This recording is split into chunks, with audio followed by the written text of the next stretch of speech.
Beauté bananga fani, beauté banamonga fula. Voilà, nasali vidéo presque 0 heure et on peut sentir voir eza cassé.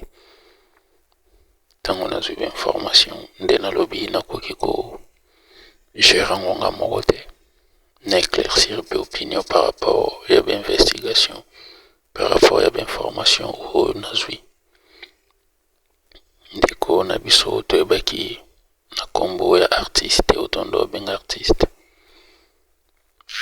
aza criminel te, aza moyibi te, aza mutu mabe te, ye asalelaka nzambe na nzela loyembo. Voilà, e autaki na ye kokatisa suki na salon. Eza na fille moko bayebanaka kana kala bazalaka na barelation. Et voilà, oyo elekaka vraiment na kati mwa tobeta badetail eza te. Artiste azalaki na faute te.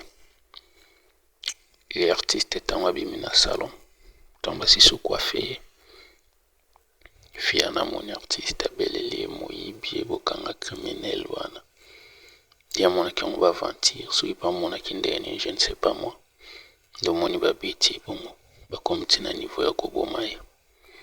Donc information oyo eza moko ya correspondant na biso na Matadi na Boma plutôt nde arelate histoire oyo to talisa mpona koéclaircir population, koéclaircir bafani mpe bandeko.